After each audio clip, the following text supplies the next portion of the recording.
Today I had the opportunity to sit down and talk with Clancy Burke, a morning reporter in Cincinnati for Local 12.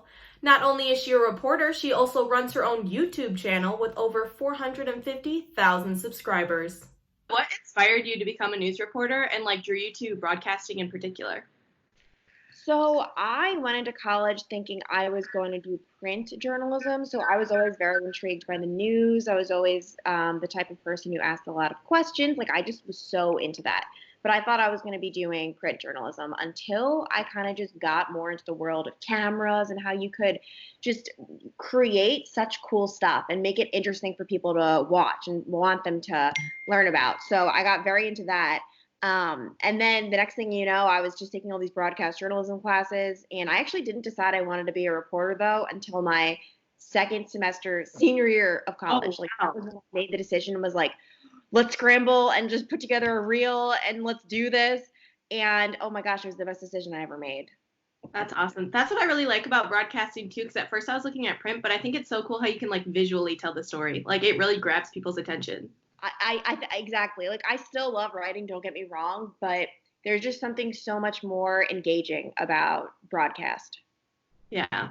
So what challenges have you had to face out on the field? I know on your YouTube you have a lot of crazy stories, but what are some challenges you've had to face? The biggest one is probably the weather. I mean, that it is so hard to just be reporting as if nothing is wrong when there's hair in my mouth because of the wind. The weather is one of the biggest ones. Even yesterday was, I mean, I was about to go live for my new live shot, and there was just a woman screaming on her phone and cursing 4 feet from me, and we had to be like, ma'am, you really need to move. This is we're about to go live. So yeah, I mean, I think going live in the field is always a challenge because yeah, you're talking to the camera, you're doing your broadcast, but the world doesn't stop. It's still going on around you, and there's still craziness happening. So you kind of just have to tune it out and do your best. Yeah, it's really hard in the cold too. I just started outside reporting, and oh my gosh, you don't realize how cold it is till you're standing outside for 2 hours. So I can't even imagine you with your live shots and everything. You can't even think. And there comes a point where I'm like, I don't even care what I say right now. I just want to get back in the news.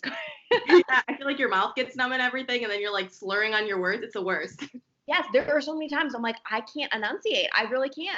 It's just not going to happen today. Yeah.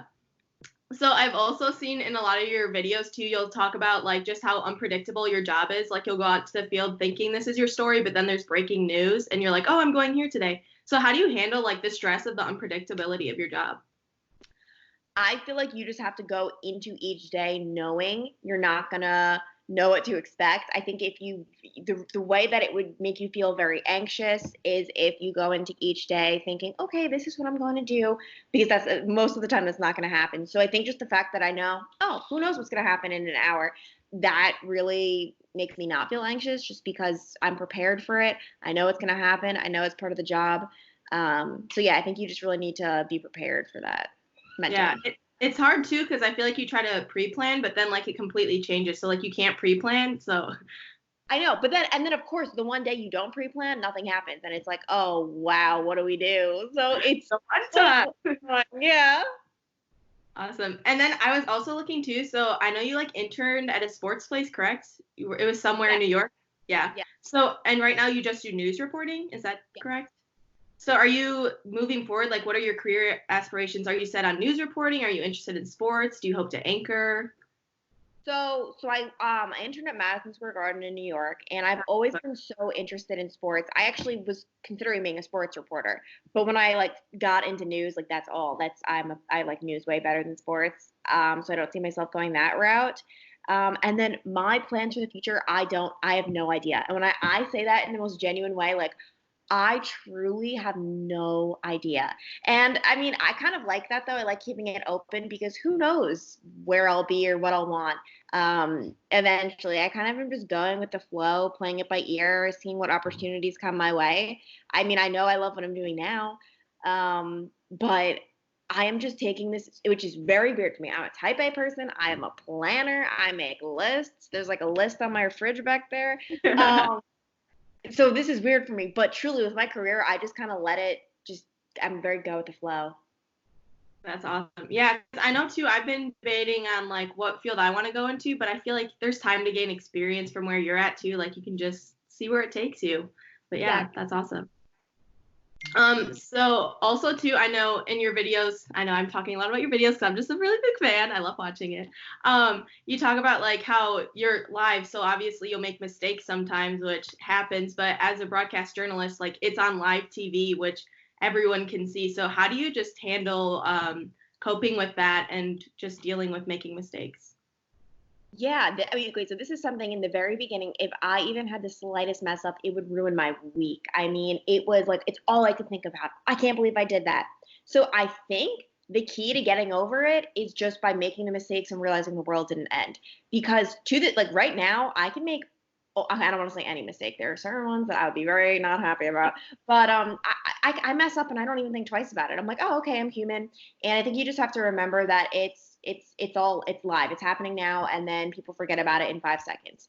So I don't know. I guess it's just the fact that I've made mistakes and I realized the world didn't end. And guess what? I have 6 more live shots to do, 6 more live shots to make it even better. So yeah, and I also think just becoming more familiar with this industry and realizing, oh, everyone makes mistakes. It's not just me. And also that it's going to happen. That was one of the best pieces of advice I got from someone at one of my internships in New York. It was WABC, the sports anchor, actually. His piece of advice before I left was that you're going to mess up. You're going to mess up a lot. And that is the best piece of advice I got because it's true. And that's why I put it in my videos so much because I'm like, everyone needs to know this. You're going to mess up and it's going to be okay. And why not make a blooper reel out of it? Yeah, right. Might as well make it fun because it's gonna happen. Yeah. Do you feel that your like stations hard at you are hard on you at all when you make mistakes, or are they very like, oh, it happens, that's the business? So they're so understanding because everyone's gonna mess up. I mean, I can imagine like if someone, if like I don't know, if there's like I don't know, if you do something like inappropriate, of course they would talk to you about it. But the mistakes that I've made so far in my career, knock on wood, have just been silly, like can't believe that happened type things that I've never been so far reprimanded or talked to about anything. Awesome. Is there anything you do? I know because you're live again a lot of times. Is there anything you do to mentally prepare or physically prepare to like warm up before you go on air? I like to just rehearse it over and over again in my head, and I don't know. I guess really my whole thing is just I need time. I need time to prepare. I like peg it into each morning. Like I'd rather more time preparing what I'm gonna say than necessarily doing my makeup or my hair. I mean, this morning I got ready. Actually, perfect example. I was supposed to do a whole different story than I did this morning, and I wake up later than usual because I Ooh. was actually supposed to do a story from my house, which completely changed the time I would wake up. But I wake up later than usual, and they were like, "Oh, you're doing this story instead, aka I need to drive somewhere else." I'm like, "What?" So I No. got hair and makeup in less than a half hour, and just so I could have that much more time to prepare. So yeah, really for me, it's just rehearsing it over and over again, and then I try to just when I actually go on air, say it from not memory. I don't want to memorize every word. I can't do that. I don't have that good of a memory, but just like I know the gist and I can go on the fly with it. Awesome. And how has quarantine been with everything journalism related? I know it seems very hard because everything's changing with having to report from your house, but I know you said you still kind of go out on the field, but then you kind of feel hypocritical interviewing people when you're not supposed to be 6 feet. So how's that been going for you? Yeah, I mean, it has changed a lot within the past week or two, where now I do almost all of my interviews on this computer, on Skype or FaceTime. And I go out for some live shots. I stay in my house for others, depending on the story. We really are like our news director emailed us saying practice social distancing when doing a live interview. If the audio suffers, it suffers. So it's definitely gotten way more strict. And but it's interesting to see that we still can do our jobs. People can put on a newscast from their houses. I mean, how crazy is that? Producers are working from home. So yeah, it's like things are changing, but our product isn't, which is really cool to see that like we can do this.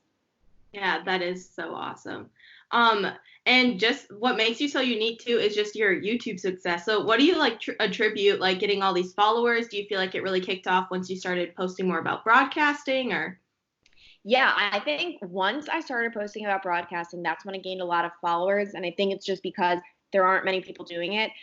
Up until I started posting about broadcasting, I didn't have a direction. I was just like, hi, my name's Clancy. I'm a girl. Watch my videos. That's not really Not really gonna, attract too many viewers. I really don't know how or why people watched. I still don't know why they watch the things I say, but no, I think like narrowing down that niche of let me take you through my day.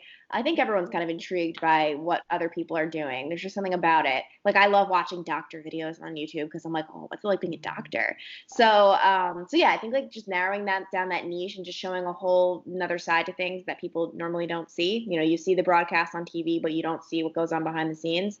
I definitely think that's what's been working for me.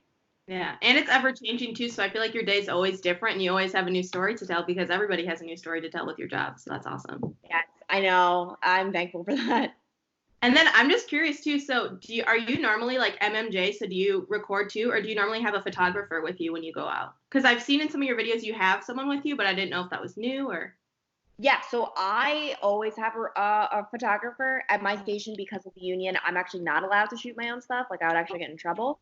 But when I was a reporter in Dayton, I was like a half MMJ where I have a photographer for all my morning live shots. But then every once in a while, if they wanted me to go out and shoot something after the shows, I would just take my own camera and do it myself.